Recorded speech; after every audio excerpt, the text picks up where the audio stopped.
speaker is our honoured guest, Senator Sharon Keogan. All of you here will, I'm sure, know who she is.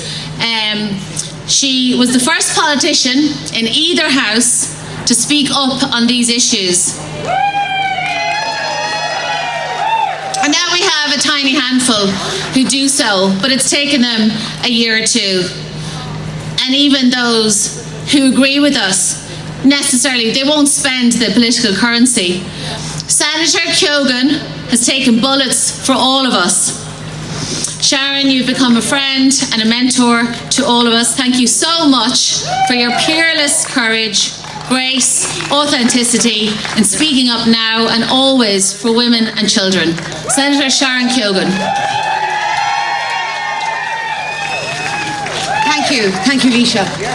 Can I just start by saying how incredible it is to see all you wonderful women out here this afternoon. Proud, brave, principled women who are not going to take anything lying down from this government. It fills me with hope that the Manán Éireann still have in them the fight that we've always had down through the years. We're here because we deserve to be here. We deserve to be present, visible and recognised, both here in Dublin City and in our Constitution. It is a powerful thing to be a woman. Women are irreplaceable. We are of completely unique importance. Without women, all society crumbles, countries fail, and humanity ends.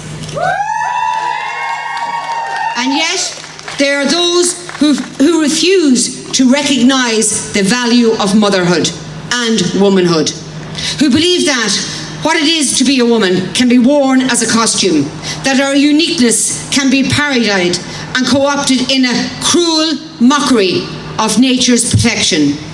And these people, these ideologues and radical activists have the ear of our government.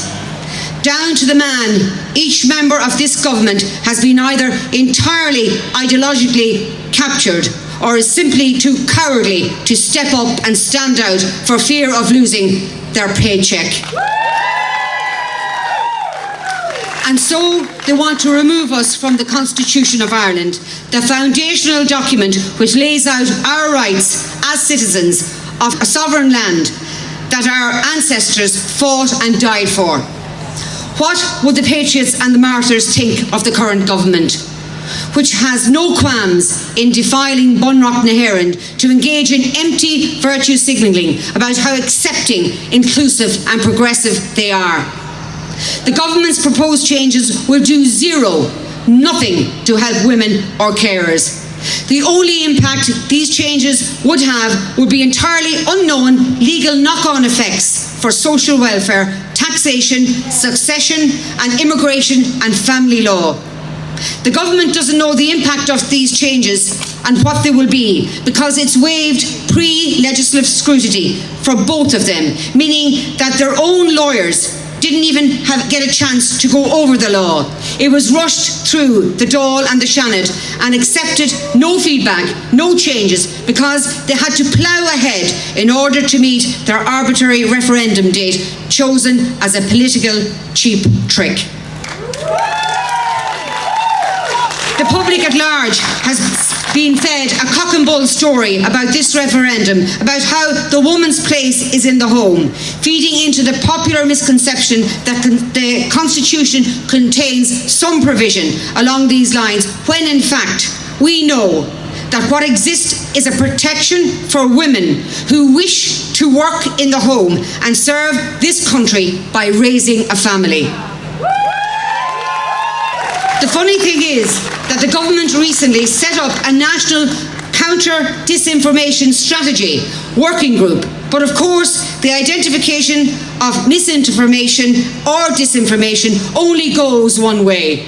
There is no outlet for citizens to point out that the misinformation or this disinformation or this referendum is coming from the government itself. The establishment narrative has been that this is a historic chance to get rid of the sexist and outdated wording in the Constitution, giving wider recognition to the carers and modernise the definition of a family. I do not view this as progress. It is another cynical step towards attempting to erase sex differences in society, because progressiveness has deemed the innate difference between man and woman to be problematic. They want us women to shut up and to assent to our identities being undermined and erased. They want to make it so that anyone can be a woman, at which point, of course, there will no longer be anything special about womanhood in the popular mind, and it would be illegal to point out that being a woman is not something that can be adopted or discarded like a political stance. Well, I'm not going to take it.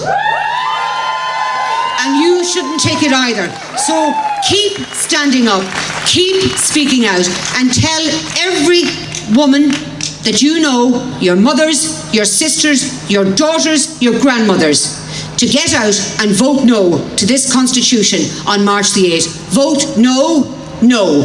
Thank you. And thank you for coming out today. Thank you.